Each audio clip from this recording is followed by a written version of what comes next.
नमस्कार साथियों। आशा करता हूँ सब बहुत अच्छे होंगे। जब हम यूपीएससी की दरिया में कदम रखते हैं तो बहुत सारी समस्याएं सामने आती हैं। उनमें भी ये भी एक समस्या है कि तैयारी का जो स्ट्रक्चर कैसा होना चाहिए। जब हम पहला कदम रखते हैं तो वहाँ पर जो तैयारी होती है वो एग्जाम बेस ना होकर सिलेबस बेस होती है। कंप्लीट सिलेबस को कॉम्प्रिहेंसिव तैयारी हम लोग करते हैं 1 to 1 करके। लेकिन जब हमारा नज़दीक आता है एग्जाम, प्रीलिम्स हो या मेंस हो, तो वहाँ चुनौती बन जाती कि अब अपना जो कोर एरिया है उसको कैसे रेडी किया जाए। तो बहुत ज़रूरी है इस कोरिएरा को जानना कि ऐसे कौन से 100 टॉपिक हैं जहां पर 90% प्रश्न इसके आसपास से या उस टॉपिकों से आते रहते हैं। जैसा कि ज्ञात है कि 26 मई को यूपीएससी का प्रीलिम्स है, और प्रीलिम्स के लिए अगर आप बेहतर रणनीति अवश्य नहीं अपना पाएंगे और बेहतर स्ट्रेटजी नहीं अपना पाएंगे, बेहतर प्लानिंग नहीं कर पाएंगे, या फिर इवन कहा जाए तो आपके पढ़ने के पास रिसोर्स अच्छे नहीं होंगे, आपके पास कुछ नोट्स बेटर नहीं होंगे, तो फिर आप मान के चलिएगा कि आप यूपीएससी के साथ ईमानदारी की तैयारी नहीं कर पा रहे हैं। तो आज जानेंगे इन टॉपिकों की पूरी कंप्लीटली पीडीएफ जो है, नीचे लिंक दिया टेलीग्राम का, वहाँ पर आपको मिल जाएगी। और ये टॉपिक अगर आप कंप्लीट कर लेते हैं तो मान के चलें कि history, geography, economy, polity, different different जो एस्पेक्ट हैं वहाँ से काफ़ी अच्छे क्वेश्चन यहाँ से आने की संभावना है। और प्रत्येक वर्ष इस प्रश्नों के दायरे से, इस टॉपिक के दायरे से आते रहते हैं। तो आइएगा, बिना देरी किए, जैसा कि आप सिमिलर वे में जानते हैं कि अब आपके पास बहुत सारे रास्ते हो सकते हैं कि एग्ज़ाम को तैयारी कैसे करें, या अगर आप तैयार हैं तो इसको, कुछ लोगों के दिमाग में आ रहा होगा कि अभी हमारा कुछ तैयार नहीं है, इसको हम लोग छोड़ देते हैं, स्किप कर देते हैं, नेक्स्ट 2024 का देंगे, 25 का देंगे, 26 का देंगे। तो मुझे लगता है कि 24 का ना दे के अगर 25 का देंगे तो ये संभवतः कह सकते हैं कि जो समस्या तुम्हारे सामने आज आ रही है, ये समस्या नेक्स्ट टाइम भी इसी तरह से देखने को मिलेगी। अब ज़रूरत है कि एग्ज़ाम की तैयारी को अब आप जो है सिलेबस बेस ना करके आप या एग्ज़ाम बेस करें। और एग्ज़ाम बेस में से कुछ ऐसा कोर एरिया होता है जहाँ पे 60% को आते हैं, जहाँ पर 30% ऐसे एरिया होता है जहाँ पर 70% प्रश्न आते हैं, जहाँ 40% देता है जहाँ पे 80 से लेकर 90% प्रश्न आते हैं। तो अगर हम ये तैयारी को एक फ्लो के माध्यम से जान लें तो मुझे ऐसा लगता है कि आप प्रीलिम्स क्वालिफाई करने में अपनी महत्वपूर्ण योगदान निभा पाएंगे। अब आपको दिसंबर के लास्ट जनवरी से देखा जाए तो आपको प्रीलिम्स ओरिएंटेड हो जाना चाहिए, क्योंकि प्रीलिम्स भी एक जैसा कि ज्ञात है कि बड़ा गंभीरता का विषय बना हुआ है। इसके आंकड़ों को अगर वन टाइम के लिए हम लोग देखें तो 2011 में इतने बच्चे बैठने के बाद, इतने बच्चे यहाँ पर पार्टिसिपेट होते हैं फॉर्म भरने के बाद, और यहाँ पर 11,000 बच्चों के आसपास लगभग बच्चे प्रीलिम्स क्वालिफाई करते हैं। और मेंस लगभग देखा जाए तो 2415 बच्चे यहाँ मेंस क्वालिफाई करते हैं इंटरव्यू के लिए, और 965 बच्चों का सिलेक्शन होता है। अगर यही रेशियो अगर हम लोग देखें तो लगातार अब जहाँ पर ये 4 लाख 5 लाख था बच्चों के फॉर्म भरने का, आज ये 11 से 12 लाख हो चुका है। जो पार्टिसिपेट करने का रेशियो 2 से 2.5 लाख था, अब ये 5 लाख हो चुका है। यहाँ पर जो नंबर ऑफ स्टूडेंट जो यहाँ पार्टिसिपेट कर रहे थे, क्वालिफाई कर रहे थे, लगभग 11-12, तब से 11 बार आ रहे हैं। यानी आप ये चीज़ देख पा रहे होंगे कि जहाँ 5 से ये डबल हुआ है, लेकिन प्रीलिम्स क्वालिफाई करने का दायरा लगभग उतना ही, लगभग 15, 16, 17 के आसपास तक ही घूम रहा है। जहाँ तक आप देखा जाए तो 15 के बिलो ही है, अबव नहीं है। तो ये चीज़ें आपके ऊपर डिफाइन होती हैं कि जहाँ नंबर ऑफ स्टूडेंट बढ़ रहे हैं, नंबर ऑफ पार्टिसिपेशन बढ़ रहा है, लेकिन नंबर ऑफ जो क्लियर कर पा रहे हैं स्टूडेंट प्रीलिम्स का वो नहीं कर पा रहे हैं। उसकी वजह क्या है कि हमें एक तैयारी का बेसिक आधार, हम सिलेबस को मान के तैयार करते रहते हैं, लेकिन जब एग्जाम नज़दीक होता है हम उसको एग्जाम ओरिएंटेड नहीं कर पाते हैं। और यही समस्या होती है कि 100 में से आपको या संभवतः 50 क्वेश्चन सही करने की भूमिका में आना है, और यदि इतना भी आप लोग नहीं कर पाएंगे तो फिर समस्या हमारे सामने निकल के आती है। जैसे कि 2022 की जो मेरिट है 88 नंबर, तो यानी लगभग 45 नंबर जिसके क्वेश्चन सही होंगे क्वालिफाई कर जाएगा, और यहाँ 87, यहाँ 92। तो एक सिनेरियो है जो आपको डिफाइन करता है कि कितने कितने कैटेगरीज में कितने कितने नंबर वाले बच्चे जो हैं क्वालिफाई किए हैं। लास्ट ईयर की कट ऑफ है, ये आपके सामने दिखा पाती हैं कि आपको कितने क्वेश्चन सही करके आने। इवन अगर इसका स्ट्रक्चर भी देखा जाए तो ये देख पाते हैं कि हिस्ट्री के 14 क्वेश्चन 2023 में देखने को मिले हैं, यहाँ 16 क्वेश्चन है, यहाँ 15 क्वेश्चन है। अब हमें ये देखना है कि देखो एवरेज अगर ज्योग्राफी का देखें तो ये आप देखो 18 से लेकर 23 तक का लगभग 14, 15, 16, 17 इस प्रश्नों के आसपास रहा है। अगर हिस्ट्री को देखेंगे तो वो भी लगभग 15 से 20 के बीच में रहा है। अगर पॉलिटी देखेंगे तो वो भी 10 से 15 के बीच में रहा है। इकोनॉमी भी देखिएगा तो यानी एक एरिया है कि जहाँ से प्रश्न आएंगे ही आएंगे इतने। लेकिन अगर हमें कुछ ऐसे इंपॉर्टेंट टॉपिक डिफाइन हो जाएं जो चर्चाओं में रहते हैं, वो पर्चाओं में रहते हैं, तो वो जरूरी है कि लास्ट ईयर के ट्रेंड को, आज का जो पेपर है वो स्टैटोडायनेमिक हो चुका है, जहाँ पे स्टैटिक पार्ट से कुछ सिनेरियो लेने के बाद डायनेमिक में होने वाली घटनाओं को मिलाने के बाद आपके सामने उस प्रश्न को परोसा जाता है। आप उसे सक्षम होंगे जैसे प्रश्न को दे पाएंगे आंसर, नहीं तो फिर क्या होगा, आप उसी स्टैटिक पार्ट के भरोसे बैठे रहेंगे, या डायनेमिक पार्ट कितना रेडी कर लो तब भी। तो दोनों चीज़ों को आप लोग जब तक मिला के नहीं पढ़ेंगे तब तक काम नहीं चलेगा। तो आइएगा कुछ प्रश्नों से, कुछ टॉपिकों से अवगत कराता हूँ जो आपको 1 to 1 करके चीज़ें समझ लेनी चाहिए और आपको बैलेंस करना है, चाहे सीसेट को लेकर हो, चाहे वो आपको जीएस को लेकर हो। अगर हम पॉलिटी के करंट अफेयर के पार्ट को देखें और स्टैटिक पार्ट को देखें तो ये ऐसे एरिया हैं कि यहाँ पर मैंने स्टैटिक पार्ट के साथ डायनेमिक पार्ट को भी रखा है। अगर आप संभवतः ये 25 टॉपिक मैंने मार्क किए हैं, 25 टॉपिक अगर आप रेडी कर लेते हैं तो ये सियोरिटी के साथ मैं कह सकता हूँ कि यहाँ पे 10 से 15 क्वेश्चन के बीच जो पॉलिटी क्वेश्चन आते हैं 80% 70% एक्यूरेसी जो है इन प्रश्नों से आ जाएगी, इन टॉपिकों से आ जाएगी। तो जरूरी है हमें 25 टॉपिक को रेडी करना। ये बाइलिंगुअल है, हिंदी में भी इंग्लिश में भी दोनों हम लोग बात कर सकते हैं। पहला, इलेक्शन ऑफ प्रेसिडेंट सबसे इंपॉर्टेंट मेजर पार्ट है, इसको आपको समझना है। माइनॉरिटीज जो अल्पसंख्यक होते हैं उसके बारे में जानना है। एंटी डिफेक्शन लो, एमपी एमएलए का जो डिस्क्वालिफिकेशन लो होता है उसके बारे में जानना है। तो ये 25 के 25 टॉपिक मैं आपको डिफाइन कर रहा हूँ। नीचे टेलीग्राम का लिंक दे रखा है, वहाँ पे इसको लिख के नोट डाउन कर लें अपने पॉलिटी के नोटबुक में। उसको देखें कि हमारे पास अभी क्या क्या मटेरियल है, यहाँ पे हमने कौन कौन से टॉपिक रेडी कर रखे हैं, कौन कौन से टॉपिक नहीं रेडी किए। तो मैंने उसमें मार्क किया है कि आर्टिकल 142 है ना, ये यहाँ तक उन्हें डिफाइन किया गया कि आपको यहाँ पर आर्टिकल 162 करना है, आर्टिकल 239A करना है, इक्वल वर्क इक्वल पे करना है, बेंच ऑफ जजेस पढ़ना है देखिएगा, इलेक्शन ऑफ वाइस प्रेसिडेंट पढ़ना है, फ्लैग कोड 2002 पढ़ना है, फेडरेशन लॉ पढ़ना है देखिएगा। तो यानी यहाँ पर 25 टॉपिक मैंने वो मार्क किए हैं जहाँ पर 100% प्रश्न बनने की संभावना है। तो इनको अपनी नोटबुक में लिख लें पॉलिटी की और उसको देखिएगा कि हमने अभी रेडी नहीं किया, इसको रेडी करिएगा। कहाँ से किया, कैसे करना है, सारी बातें मैं बताऊंगा। पहले टॉपिकों की लिस्टिंग तुम्हारे सामने हम लोग प्रोवाइड करा देते हैं। अगर हिंदी के सापेक्ष में देखेंगे तो हिंदी का भी मैंने इसमें डिफाइन कर रखा है। तो 25 के 25 टॉपिक आप हिंदी वाले, इंग्लिश वाले, कोई भी आप लैंग्वेज है तो उसके आधार पर इनको जरूर रेडी कर लें। ये आपकी प्रायोरिटी है, आप इनके माध्यम से रेडी करेंगे तो संभवतः मान सकता हूँ कि प्रश्न प्रीलिम्स के ज़्यादा कुछ क्वेश्चन देखने को यहाँ से मिल जाएंगे। इसी रूप में अगर हम लोग देखेंगे, आपके पास जितने भी इंटरनेशनल रिलेशंस हैं, जैसे आईआर का पार्ट है, ऑर्गेनाइजेशंस वगैरह हैं, इस बार इंडिया में डिफरेंट तरह के आपने देखा होगा G20, ये सारी चीज़ें आपको सामने निकल के आ रही हैं। अफ्रीकन संघ को ऐड कर लिया गया। तो यहाँ बढ़ती भूमिका हमें अंतर्राष्ट्रीय प्रश्नों के जो प्रारूप है प्रीलिम्स में अच्छे देखने को मिलेंगे। तो मैंने वहाँ पॉइंट लिखा हुआ है, कॉमनवेल्थ जो कंट्रीज़ वगैरह हैं उनके बारे में, अभी कौन कौन सी पार्टिसिपेट हैं, पहले कितनी थी, उसका हिस्ट्री बैकग्राउंड क्या है, लेटेस्ट की घटनाओं को जोड़ते हुए लिखना है। तो यहाँ तक मैंने इसके 35 टॉपिक लिखे हैं जो एग्जाम के लिए बहुत इंपॉर्टेंट है। नाटो है, ताइवान है ना, जितने भी ग्लोबल सीड्स प्लान है ना, जितने भी हमारे पास ब्लैक सी गेम डील है, तो CSTO है, तो ये जितने भी डिक्लेरेशन वगैरह हैं, जितने भी INCT है, प्रेसिडेंसी ऑफ G20, अभी हाल ही में हमने इंडिया में प्रेसिडेंसी लिया था।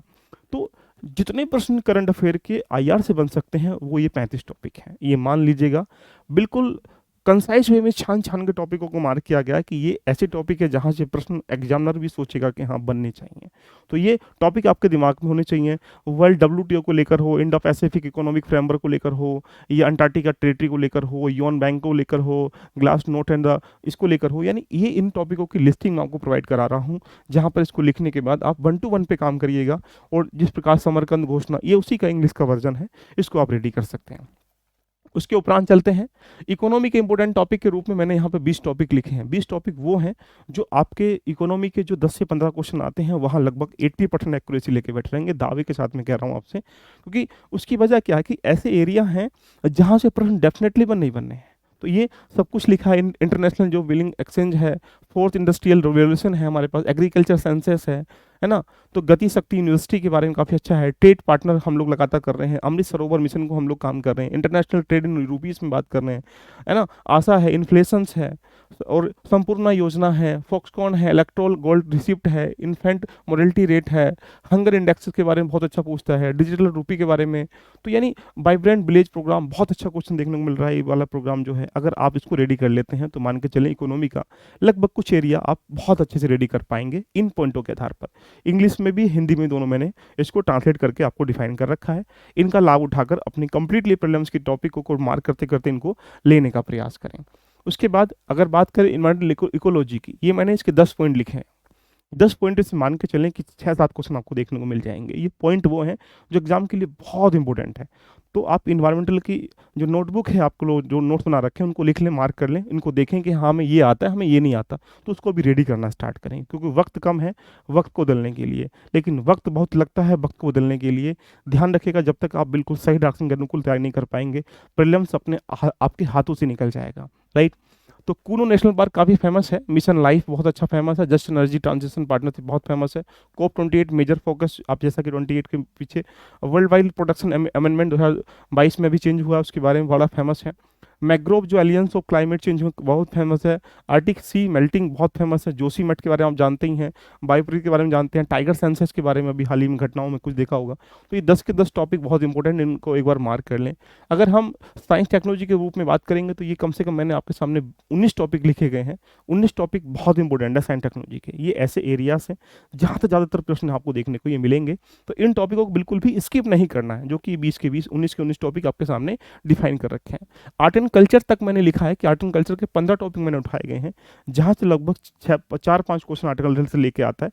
तो ये एरिया है जहाँ से आपको लेके आ जाएगा, जैसे शिव कुमार शर्मा के बारे में जानना है, लोसन महोत्सव के बारे में जानना है, हॉर्नबिल महोत्सव के बारे में जानना है, आर्य समाज के बारे में जानना है, अद्वैत दर्शन के बारे में जानना है, गठन मठ के बारे में जानना है, काशी विश्वनाथ मंदिर के बारे में जानना है। तो कुछ ऐसी एक्टिविटीज़ के बारे में जानना है जो एग्जाम में ज़्यादा भूमिका रहती है। तो ये लिस्ट आपको कंप्लीटली नीचे दिया गया टेलीग्राम का लिंक है, वहाँ शेयर कर देंगे। वैसे भी आप इसका स्क्रीनशॉट ले लेकर एक बेसिकली फॉर्मेट में इसको 1 to 1 करके लिख सकते हैं, और इन टॉपिकों के पीछे एक प्लान सेट कर लीजिएगा कि हमारे पास अभी कितना डाटा हमने इसका रेडी कर रखा है। अभी ये टॉपिक नहीं किए हैं तो आप इनको करना स्टार्टिंग करें, संभवतः मैं कह सकता हूँ कि आपकी जो तैयारी है वो बेहतर दिशा की तरफ अग्रसर हो जाएगी।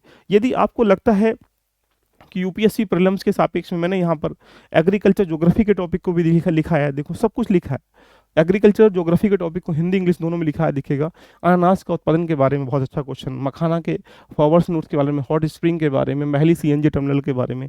ये ऐसे एरियाज हैं जो आपको काफ़ी अच्छा बूम अप कर सकते हैं आपकी तैयारी में। यदि आपने कंप्लीट पढ़ रखा है तो आप रिवीजन कर लें, इनका नहीं पढ़ रखा है तो मार्क कर लें कि अभी ये नहीं पढ़ा है, ये पढ़ा है। उससे क्या होगा कि आप प्रॉपर वे में चीज़ों को अपने निकाल पाएंगे। पर्वतमाला योजना बहुत अच्छा क्वेश्चन देखना, जोशी मठ के बारे में, बेलगांव के सुमेर पर्वत के सलाल हेमनंद क्षेत्र में, श्री अन्ना के बारे में, जैसा कि आप जानते हैं कि बजट में भी ऐसा कहा गया था पिछली बार भी। तो ये सब चीज़ें होनी चाहिए। तो ये रही पूरी इंपॉर्टेंट टॉपिक की लिस्टिंग। मैं टाइम वेस्ट ना करके प्रॉपर वे में इसको आपको दे दूंगा, नहीं मैं चाहता तो एक एक करके आपको मार्क करता, लेकिन वो सब चीज़ें उचित नहीं रहती हैं। दूसरी बात, यदि आपका यूपीएससी प्रीलिम्स का एग्जाम है 2024 का, तो इसके लिए आपके पास 2 तरीके हैं। एक, जीएस को भी बैलेंस करते चलें, आप सीसेट को भी बैलेंस करते चलें। यदि आपको इससे डर लगता है तो इसके लिए भी हमारे पास फाउंडेशन कोर्स है, आप कंप्लीटली फाउंडेशन कोर्स को जल्दी से रेडी कर सकते हैं। दूसरा, इसकी टेस्ट सीरीज भी अवेलेबल है, जिसमें आप अपने आप को जज करके चीज़ों को एनालाइज कर सकते हैं। तीसरा, अभी इसका रिवीजन होना स्टार्ट हो जाएगा। तो यानी 3 स्ट्रक्चर आपके सामने हो जाएंगे। It is a part of foundation and test series and यहाँ पे रिवीजन। अगर हम जीएस की बात करेंगे तो जीएस के रूप में भी अगर हम लोग देखेंगे तो जीएस का रूप भी एक आधार ये निकल के आता है कि यदि आप दोनों को लेके चलना चलते हैं, जैसे पॉलिटी है, ज्योग्राफी है, हिस्ट्री है, इकोनॉमी है, ये ऐसे पिलर हैं जो संभवतः 60-70% क्वेश्चन यहाँ से लेके बैठे होते हैं। इसके अलावा साइंस टेक्नोलॉजी है, इन्वायरमेंटल है, इकोलॉजी है, एंड देन करंट अफेयर है। ये 100 क्वेश्चनों का जो समायोजन है आप इन सब में देख सकते हैं। तो इसके लिए यदि आपको कुछ कोर एरिया की तैयारी करनी है तो हमारे पास वेदांग एक प्रीलिम्स कॉम्प्रिहेंसिव बैच चल रहा है, जहां पर आप ज्वाइन होकर अपनी जर्नी को पूरा बेहतर कर सकते हैं। उसकी फीस 2200 रुपये है, लेकिन अभी 20% डिस्काउंट चल रहा है। आप उसमें पार्टिसिपेट करके लगभग ये जीएस के फर्स्ट पार्ट के साथ तैयारी कर सकते हैं मेन एरिया पर, और दूसरा सीसेट के साथ लगभग जो कॉम्प्रिहेंसिव प्रैक्टिस है, जो मेन टॉपिक है, जहाँ 20% वो एरिया जहाँ से 80% प्रश्न आ जाते हैं, उन टॉपिकों को कंसेप्ट के साथ, उनकी प्रैक्टिस के साथ आप मेरे साथ जुड़ सकते हैं वेदांग बैच के साथ। जो ये बैच चल रहा है अभी, आप इसको जाने के बाद LVIS पे जाइएगा। LVIS एप्लीकेशन पे जाने के बाद यहाँ पर परचेज पे जाएंगे तो आपको यहाँ पर वेदांग प्रीलिम्स बैच इस तरह का इंटरफेस होगा। यहाँ जाने का इसको आप लोग परचेज कर सकते हैं, और परचेज करके अपनी यूपीएससी प्रीलिम्स 2024 की जर्नी को पूरा कॉम्प्रिहेंसिव वे में लेके हमारे साथ लेके चल सकते हैं, जहाँ पर आपको मिलेंगे संभवतः अगर देखा जाए तो हम इस पर डिफरेंट एरिया में काम कर रहे हैं। यहाँ 1 to 1 करके PDF नोट्स के साथ डेली क्लास चलती है 2 घंटे के आसपास। हम इसको जनवरी के एंड तक हम एंड कर लेंगे इसमें। अभी इसमें 2 सब्जेक्ट अभी चल रहे हैं, अभी 2 और चलने वाले हैं, जिससे क्या होगा कि 4 सब्जेक्ट का 60-70% पार्ट हम लोग कवर कर लेंगे। एंड 1 to 1 करके कोई दिक्कत है तो आप मेंटर के रूप में आप मेरे साथ जुड़ सकते हैं। एग्जाम स्पेसिफिक क्लासेस यहाँ चलती हैं। तो यानी कुल मिला के कहा जाए तो यदि आपको भी डर है तो आप ऐसा करें, नहीं तो अपनी स्ट्रेटेजी को बेस्ट करते हुए प्रैक्टिस मोड पे लेके आ जाएं, रिवीजन मोड पे लेके आ जाएं, जिससे अपनी जर्नी को रेडी कर सकते हैं। तो दोस्तों आज के लिए इतना ही काफ़ी है। कैसी लगी चर्चा एक बार कमेंट कर दीजिएगा। और जिन बच्चों को यूपीएससी प्रीलिम्स का टेस्ट सीरीज चाहिए तो अभी टेस्ट सीरीज सिर्फ आपके पास सीसेट का आया है, जीएस का भी कमिंग सून है। तो यदि आप सीसेट के टेस्ट सीरीज ज्वाइन करना चाहते हैं तो आप जाइएगा, अभी मात्र आपको 150 रुपये में आपको 10 टेस्ट मिलेंगे, जहाँ पर आपको सेक्शनल टेस्ट भी हैं, जहाँ फुल लेंथ टेस्ट भी हैं। सेक्शनल टेस्ट में 2 आपके मैथ्स के हैं, 2 रीजनिंग के हैं, 2 कंप्रीहेंशन के हैं, बाकी फुल लेंथ टेस्ट में कंप्लीट 80 क्वेश्चनों का टेस्ट मिलेगा। 150 रुपये में अपना टेस्ट से इवेलुएट कर सकते हैं, जिसका एक्सप्लेनेशन भी आपको मिलेगा, साथ में आपके डाउट, यहाँ रैंक, सब कुछ अवेलेबल चीज़ें टेस्ट में रहेंगी, तो जाके इसको भी ज्वाइन कर सकते हैं। तो दोस्तों कैसी लगी चर्चा? यदि आपको ये पसंद आए तो एक बार कमेंट करिएगा। और जो बच्चे 2024 के बाद 2025 में देना चाहते हैं, 2025 उनका टारगेट है, तो 2025-26 उनका टारगेट है, और यदि तैयारी करना चाहते हैं, उनको लगता है कि हाँ 25-26 मुझे देना है, मेन टारगेट है, उनके लिए कंप्लीट कॉम्प्रिहेंसिव बैच, जीरो से लेकर हीरो तक, बेसिक से लेकर एडवांस तक, प्रीलिम्स से लेकर इंटरव्यू तक, पूरा कंप्लीट कॉम्प्रिहेंसिव बैच आ रहा है। यदि आप चाहते हैं मिनिमम फीस में मिनिमम एफर्ट के साथ अपनी चीज़ों को आउटपुट निकाल पाएँ, तो नीचे लिंक दिया है व्हाट्सअप का, उसमें ज्वाइन होकर अपनी जर्नी के बारे में पूरी इन्फॉर्मेशन वहाँ पर पूछ सकते हैं। तो आज के लिए इतना ही काफ़ी है, फिर आप लोगों से मिलेंगे किसी विशेष सेगमेंट पर। यदि आप किस विषय पर मेरी वीडियो चाहते हैं, एक बार कमेंट कर दीजिएगा, कि जैसे हमने इंपॉर्टेंट टॉपिक पर डिस्कशन करा, तो अगर आप किसी स्पेसिफिक टॉपिक पर वीडियो चाहते हैं तो एक बार कमेंट करके मुझे जरूर बताइएगा।